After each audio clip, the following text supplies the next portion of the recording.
Well, hello there, people, and welcome to Sports by Compian. My name, of course, is Stephen Compian, committed here to giving you the very best sports updates on the market. That's right. We got United Football League action, Tiger. That's right. We got tons of MLR action going on, people, and we're going to inform you about all of it because these games took place and we're going to cover them. That's right. Get excited. It's all happening. Bam. Here we go. On the screen, happening, part of our life. Birmingham Stallions at the Brahmas. Brahmas go into this game undefeated, but they don't leave that way. That is for sure. So hopping right into that one, the Battlehawks with a very excellent victory, 31-24. Brahmas battle back and make this one a little closer. But ultimately, they kept up good field goals. Couldn't get nearly enough touchdowns. Punt kicked a boatload of field goals. AJ McCarron with a modest 152 yards, one touchdown, did a lot of checkdowns throughout the day. The only one who probably did more checkdowns was Mr. Gilbert himself with a pile of checkdowns, and they almost had a late comeback again. Mr. Sayers seems to be being one of the better running. No, it might be Durant who went off last week. Sayers was a different running back who kind of had some long end arounds that were, as you can see, the longest one was a 25-yarder for the Battlehawks. Ultimately, they are finding some way to create some rushing yards. The second week in a row that they're over the century mark of rushing, so that's really helping them out. Brahmas also found some success on the ground, not quite as good as Battlehawks, and they just couldn't quite get the passing game going either. Battlehawks defense continues to show out and give this team lots of opportunities to win. Mr. Aikman was kind of quiet in this game, only one reception, 3 yards. But I'm sure he'll be back. Mr. Butler instead got the call with 6 receptions, 80 with 7 yards, 1 touchdown. Hell of a day for him. 133-yard bomb from McCarron. Yeah, not much to say to this one, but this is a really big win for the Battlehawks. They had the Brahmas their first loss of the year, and now there's a bunch of teams sitting at 2-1. And then there's one team called the Birmingham Stallions who mostly just win games when it comes to United Football League games. When it comes to USFL football games, they just win. This is a well-coached team.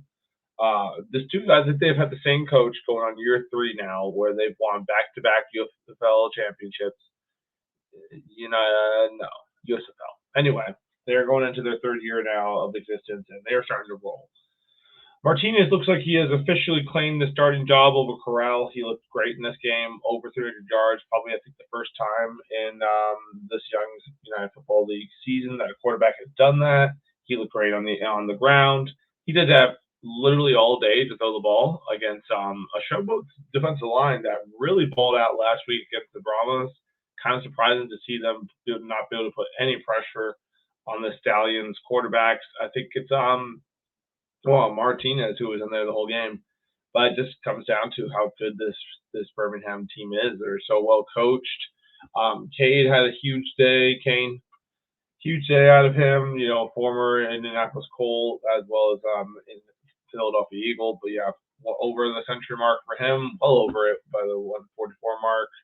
Memphis had to abandon the run early, and they could not get anything going on the ground to help them out with their endeavors. Martinez, the leading rusher for the Stallions, 44 yards, 1 touchdown. Like I said, he had all day to throw. He was dropping some bombs to Kane. Just an absolute show house of like what it looks like when you have a really good O-line. Turns out you can just do all this cool stuff. You can just bomb passes down deep. One of the touchdowns to Steinberger, a very good tight end, by the way, Mr. Steinberger himself. That was a deflection right off of the Showboat's D-line, so they tried their very best. The very next play, they did intercept it on a failed conversion. Overall, this was the biggest margin that a team has won so far in the United Football League. So shout out the Stallions. They're looking once again unstoppable. I think they are now the only undefeated team here in this league. So pretty cool stuff for them. The Defenders find a way to find a win, and they now, I believe, are at 2-1. They handed Arlington's Renegades yet another loss, and I think the Arlington Renegades are still looking for that first win. They had a very tough time for what am I looking for here, protecting Perez. Even though Perez did end up with 2 touchdowns, 290. this was actually an amazing comeback by the defenders who managed to find a way to get a late touchdown. Then they went for the long conversion, got that too. Ended up going for the 4th and 30 play or 18 or something like that, and they convert that. Then they converted another long pass to get into field goal range where their kicker earlier in the game nailed a 58-yarder. He's balling out. But yeah, this defenders team finds a way to win. Like this is, I think, their second comeback win like this, and the Renegades, man, now you gotta be sick. Another loss win situation has completely slipped through their hands.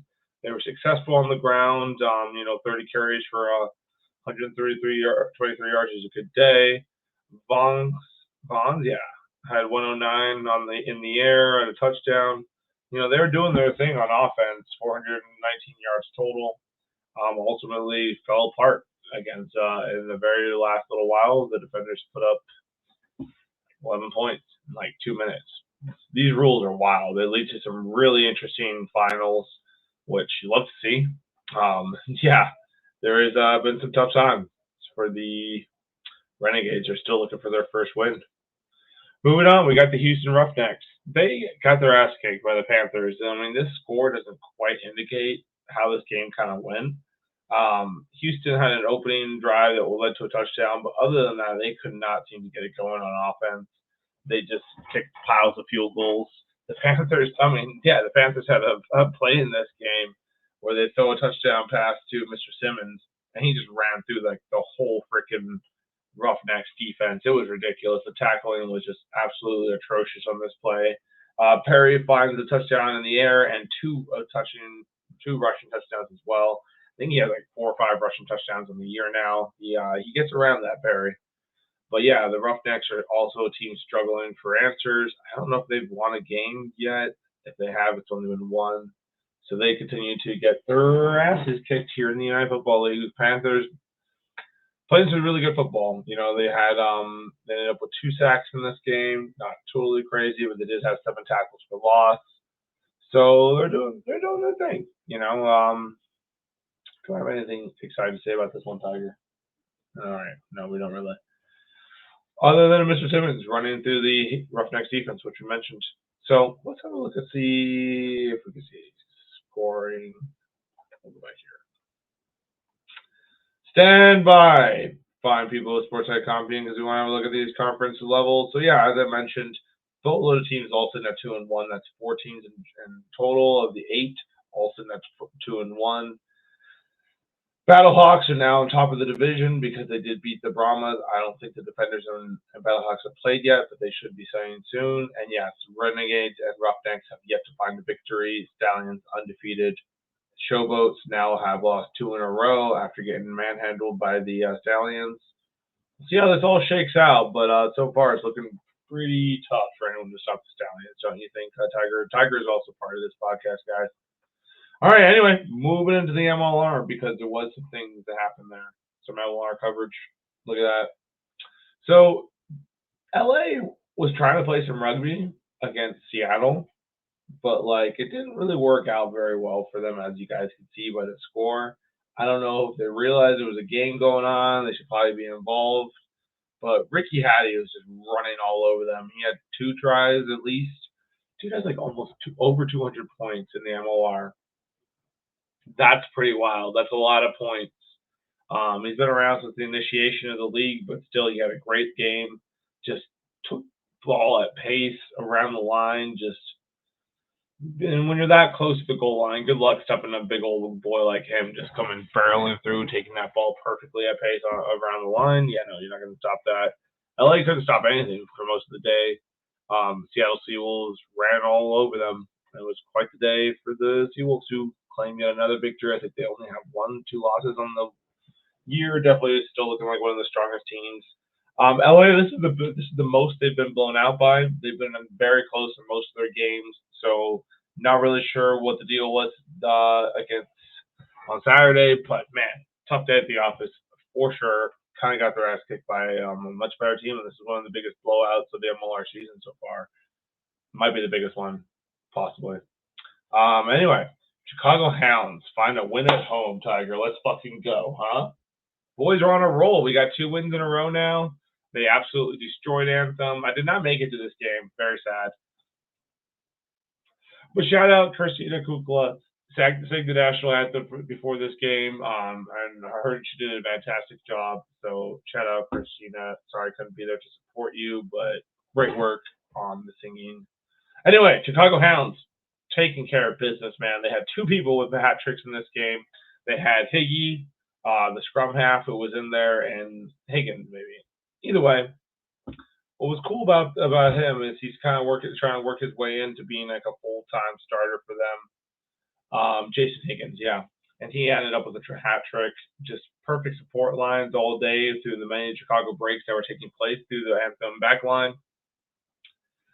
And yeah, he looked great. Went out there, did his thing, but man, ended up taking man of the match was Dylan Fawcett, I believe so. Yeah, it sat at the back of 3 mauls that went right into the try zone. Hat trick for him as well. The Chicago mauls looked beautiful all day, which is really great to see because, man, they struggled with lineouts last year. But this year they seem to have that under reps, and they did a great job and just took it to Anthem. Anthem does what they always do. They look overwhelmed. So many points during their games, but they always seem to find a way to score. They're the type of team that is just pulling out bonus points out of like all of their games. Even when they get their ass kicked, they still manage to get those 4 tries. So good for them. You know, in their first year, they're trying their best, but they seem to be a little outmatched. Where some of these guys are getting more used to each other and playing with each other. Shout out Mac Jones, had himself a good game, flying around the field. I think he got a try. Did he? No, probably didn't. But Dominguez was back in this game and actually managed to play most of the game, which was cool to see because the dude always manages to get injured. So cool to see him in there. Bryce Campbell was in this game, Tiger. That's right, the USA Eagle. He was a part of this. I don't know where O'Keefe was, but maybe he just lost the starting position to Bryce. O'Keefe wasn't even on the backups, so I don't know what that's about, Tiger. You want to dive into that more and maybe get back to us with some more information? That'd be great. All right, cool. But yeah, Anthem falls. They have yet to claim a victory here in the MLR. Chicago Hounds, rolling, baby. Let's go. San Diego Legion, Nola Gold, a tale of 2 halves, if you will. Coming into the second half, I think it was like 7-17 for Nola. But Nola just seemed to get absolutely shut down in that 3rd and 4th quarter. They could not get anything going. They get a minuscule field goal. Legion takes the lead. It still was pretty tight, but then Legion got another maul, which they took to the house. And then Nola Gold ended up with an interception, I want to say, at the very end. And San Diego just ran away with this in the last, 15 minutes or so. They really put it on them. But it was tight for the rest of the game, and Nola just will look back at this and realize they had too many penalties. They had opportunities to win this. They really did, especially in the early going of this game. They had it, but like we've been seeing from San Diego a lot this year, they're down early, but they are such a good team that they will stick in there and they will continue to do their thing. If you can't continue to put up the tries on them, you're going to lose. And that's what keeps on happening to any opponent of San Diego Legion. So shout out to them, 33-20. They are continuing to roll. And Nola Gold now with 2 losses in a row, looking for some answers. What will happen? This was a hell of a game to watch. Houston SaberCats and New England Free Jackets. Man, it's hard to think that there's any teams better than the Free Jackets right now. This game was just absolute mayhem from the very beginning. Complete back and forth, piles of tries, as you can see by the scoreboard. But ultimately, you felt like the Free Jacks were sort of in control of this game. Their offense just looked so good. The Houston just could not keep up, could not catch these guys. The Free Jackets just find ways to make space. That whole back line is so scary. Their scrum half, Jason, is just an absolute monster. Where am I looking for? Yeah, Jason Porches. Dude's so good. And even Reese, their 15, had plenty of line breaks in this one. But yeah, Houston just come up battling. They stayed in this. They don't have anything to be ashamed of. But man, they just could not hang with this New England Free Jackets offense has just run over so many teams and made so many teams look bad. I just don't know if people can compete with that. But yeah, Houston definitely found some space. They kept the game tight. It would look like it was going to be a real blowout there for a little while, and then some late tries by Houston brought it much closer, only to be have the dagger thrust in them by a late Free Jackets try. So yeah, Free Jackets continuing to roll. Houston SaberCats get their first loss of the year. We'll see what happens in the future. Dallas Jackals, Utah Warriors. This was a really good game too. Very back and forth throughout the entire game. Jackals did seem like they were a little bit more functional on offense. Their backline was looking especially good, but they did fall a little bit behind to some plays by Utah, because Utah does have a hell of a dangerous backline, and they did make some nice plays. Got the lead late in the game, 20-17, but the Jackals managed to do a late maul where they actually had their replacement hooker in, because I guess the other guy was injured, who had like 5 tries last week, but I guess he got hurt, so they had the replacement in there.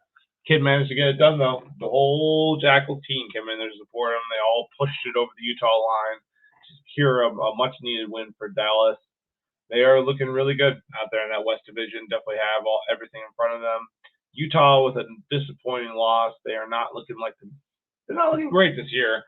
Say they're not looking like themselves is whatever. I don't really know that much about them, but they do fall to the Dallas Jackals, who are apparently super, super good at mauling, very close to the try line.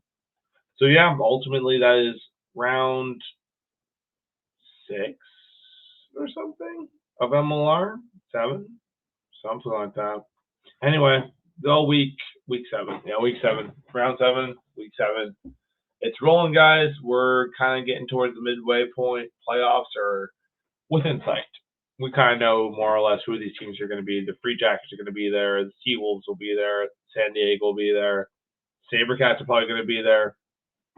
It's going to be a really interesting stretch for the rest of these teams. And yeah, Miami enjoys a nice little bye week, but they've got NOLA Gold this week. Free Jackets take it out Seawolves. Hell of a game. That will be really good. Old Glory and SaberCats. Old Glory desperately need a win there.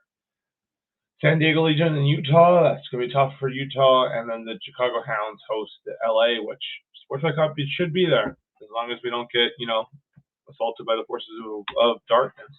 But anyway, people, I hope you enjoyed this episode. As you can see, we did a nice little fun solo episode because we're just here for it. We're here to give you guys the sports coverage. Make sure you continue to like and support the channel. We really appreciate it. And yeah, catch us on the next episode. Later.